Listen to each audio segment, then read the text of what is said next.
back with another video. Big Mouth Sports Talk. You know the vibes. I'm your host, Anthony. I'm going to start off by saying thank you to everybody that watched my last videos. I appreciate it. Much love. Tap that like, hit the subscribe, do the right thing. Okay.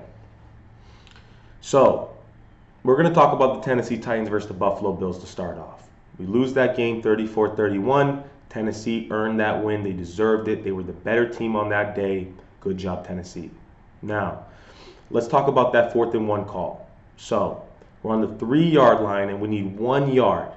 And instead of kicking a field goal, McDermott says, we're going to put all our cards on the table. We're going all in. If the ship sinks, we all sink with it. Well, guess what? I love the play call. I love the aggressiveness. I love the confidence. And you got a quarterback who's 6'5", 240 plus, and you're asking him to get 1 yard. Okay? Statistically, that looks great. And on top of it, he's an MVP front runner. He's been playing out of his mind. So yeah, you're going to give that guy an opportunity to win the game. All great teams, all legacies, all great players are defined by these moments. Okay? And you have to take a risk. In life, you take a risk. We took the risk. We fell short. It is what it is. It's the right call. You're about to get on a plane with 60 other alpha males. And if you go into OT and you lose that game, everyone's going to say, well, we don't have faith in our offense. We don't have faith in our players to win that game for us. You're damn right we have faith to win that game. So McDermott, you made the right call. And the game, you got to look at the way the game was unfolding and developing. I mean, Derrick Henry, 20 carries, 143 yards, 3 touchdowns. Okay, well, that's a bull in a china shop. He ran through us at will. He was the man on that field. Okay, Tannehill, 18 for 29, 216 yards. A.J. Brown, 7 receptions, 91 yards. And he had food poisoning. Tells you a lot about the grit of that player. Tells you a lot about that team, coaching staff, everything. They're a real team. They're legit. And they came to play. Point blank. They came to play. So what are you going to do? You're going to go into overtime. You're going to flip a coin. And if Tennessee gets the ball, most likely they win. If Buffalo gets the ball, most likely we win. No. You go for it. You take the chance. You show confidence in your team. People respect coaches that do that. Players respect each other for going for that. Those are the big time moments that every player dreams about as a kid. And guess what? You give that man an opportunity and he fell short. Big whoop. It is what it is. So, I was a little bit, fearful. I was talking about Derrick Henry, and if he gets rolling, that's going to open up that play action, A.J. Brown over the middle, and that's exactly what happened. They had us on our heels. We did not know what to expect, and they shredded our defense. We didn't look like the number 1 defense against them. Those Tennessee Titans came to play, and they showed us up. They made 1 more play than us. They deserve it. On that 4th and 1, Dawkins got blew up on the left side. It was a great play from the defensive lineman, and they stopped us. That's football. It's a game of inches. Okay? And that's just the way it goes sometimes. So, accept it for what it is. It's the right decision, the wrong outcome, and you live to fight another day. But,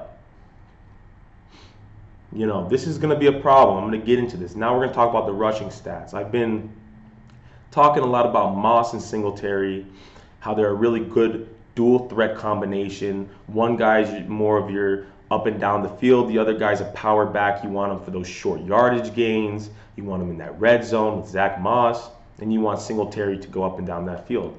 Well, Singletary, 5 carries, 27 yards. Moss, 8 carries, 24 yards. Allen, 9 carries, 26 yards. Well, that's a problem right there because your quarterback is running the ball more effectively than both of your running backs. It makes us one-dimensional, okay? And I was looking at the stats and I was saying, we're 4th in the league in rushing. Well, guess what? I got to take into account that Allen is doing a lot of that work on the ground for our team. And we're having a really tough time okay, over the past couple of games, over this one in Miami, we're having a tough time of establishing that run game. And that's just making us one-dimensional. That complementary football is what we talk about. It's what we preach. And we need productivity from those running backs to be successful overall as a unit, as a team. And right now, like last year, I am not seeing that productivity, okay? I'm seeing a lot of question marks in that running back on those running backs, and looking forward to the offseason, we might need to make some changes. We might need to look to get a running back, or right now we got the trade deadline today. We got hours away. Hope maybe we can acquire a running back. We need a guy that can pick up short yardage distance. We need that because right now we're not getting it. Okay. Defensively, A.J. Brown, 7 receptions, 91 yards. Levi Wallace was guarding him that whole day. I've been saying Levi is suspect.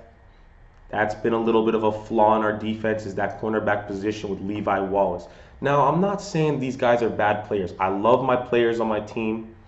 I believe in them. I have faith. But statistically, it's just not adding up right now. With the running game and with Levi Wallace, those are clear holes in our team. And that's what other teams are attacking. They're attacking Levi Wallace. They're daring us to run the ball. And, we need to make some changes, or we need to really just tighten up. So that's that. Now, going into the Miami game, let's talk about the Miami Dolphins versus the Buffalo Bills. The Bills win 26-11. Well, guess what? First half stats from Allen, 10 for 19, 80 yards. Okay? That game was tied 3-3 going into the third quarter. Going late in the third quarter, it was tied 3-3. And then Allen broke it open for a second half statistics where 19 for 23, 169 yards. Okay? He had 2 touchdowns throwing the ball, 1 rushing. Well, let's jump back into these rushing stats. Let's just talk about it. Okay? No nonsense, no BS. Let's just be real.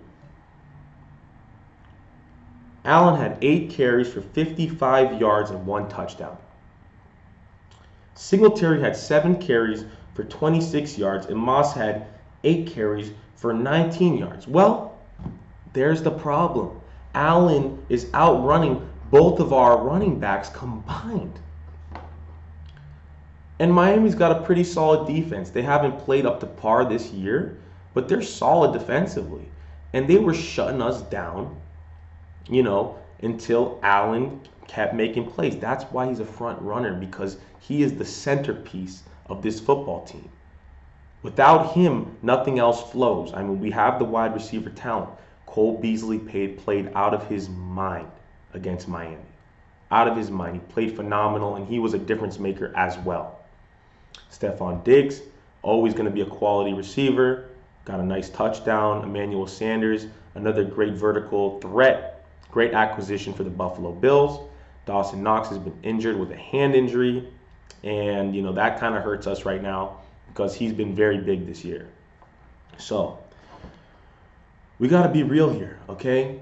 Allen, if he is not playing phenomenal, if he's not playing great, this team struggles to put up points, okay? We're talking complementary football. The defense has played well. The Buffalo Bills defense over the course of this year has played well. You went up against Derrick Henry. He's an animal. He's an outlier. He's just going to do that to you. He's going to make a great defense look not so great, look pretty bad, subpar. And that's going to happen. That's one game. But defensively, we played well. I was happy to see it. But Devontae Parker had about 8 catches for, I think, 70 yards. And who was guarding him? Levi Wallace. So, with Levi Wallace on the defense, we got to be a little bit careful, okay? Because he's getting targeted, he's getting beat.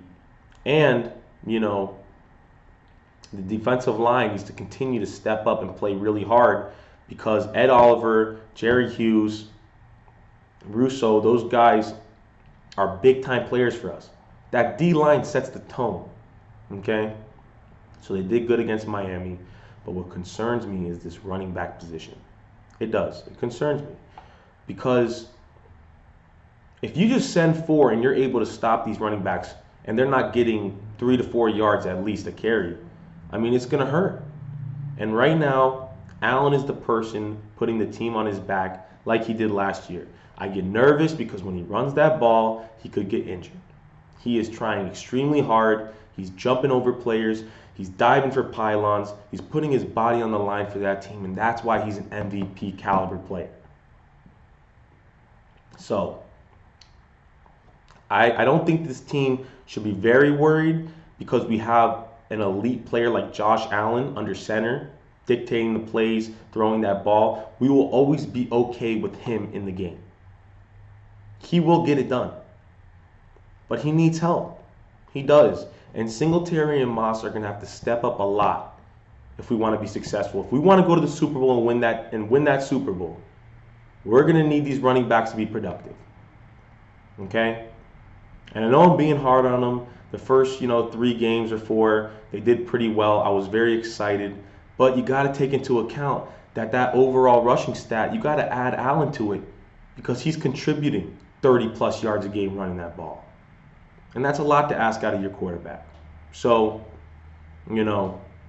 hopefully we can tighten everything up. We go up against Jacksonville this week. Would like to see those running backs really have a good game. And that's a wrap.